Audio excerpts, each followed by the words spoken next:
সকলেই জানি উনি কত বড় আলেম ছিলেন, কত বড় মুসলমান ছিলেন, কত বড় ইমাম ছিলেন, যে তিনি 1 বছর 2 বছর 3 বছর নয়, তিনি 1 সপ্তাহ 2 সপ্তাহ 3 সপ্তাহ নয়, হযরত ইমাম আবু হানিফা রাহমাতুল্লাহি আলাইহি তিনি একাধারে 40 বছর পর্যন্ত এশার নামাজের দ্বারা ফজরের নামাজ আদায় করেছেন। বলেন সুবহানাল্লাহ।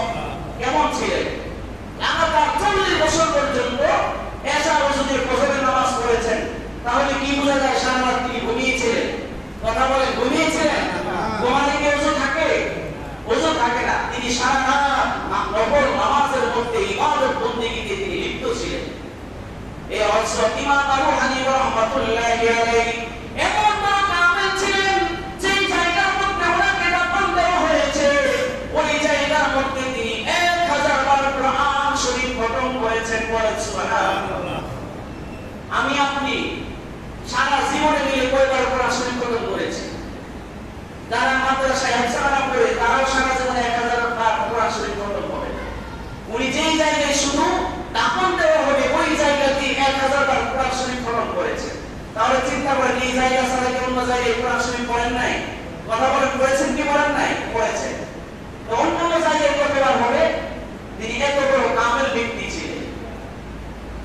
এই হাদিসের মধ্যে আছে, এই যে নবী করিম সাল্লাল্লাহু আলাইহি ওয়াসাল্লাম বলেছেন, বান্দা যখন ওযু করে তার ওযুর পানির সাথে গুনাহ সমূহ ধুয়ে মুছে যেতে থাকে।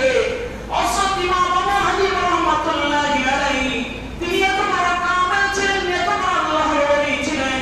তিনি বলেন, যখন কোন বান্দা ওযু করতে থাকে আর ওযুর পানির সাথে তার গুনাহ সমূহ ধুয়ে মুছে যেতে থাকে, আমি ওই পানির সাথে গুনাহ সমূহ ধুয়ে মুছে যেতে আমি দেখতে পারি। বলেন সুবহানাল্লাহ।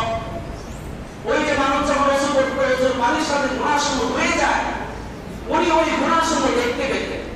এরপরে তিনি আল্লাহ রাব্বুল আলামিনের কাছে দোয়া করলেন, হে আল্লাহ, এই যে মানুষের গুনাহ সমূহ আমি দেখি, দেখলে তাদের প্রতি একটা আমার ধারণা হয় যে বান্দাটা এই লোকটা হলো গুনাহটা, একটা খারাপ ধারণা তৈরি হয়।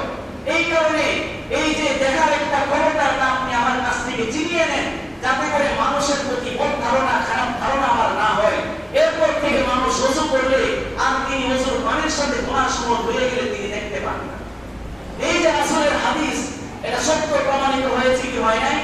সত্য প্রমাণিত হয়েছে। ওযু করলে ওযুর সাথে সকল গুনাহ সমূহ এগুলি ধুয়ে মুছে এগুলি কি হয়ে যায়? সাফ হয়ে যায়। কি হয়ে যায়? সাফ হয়ে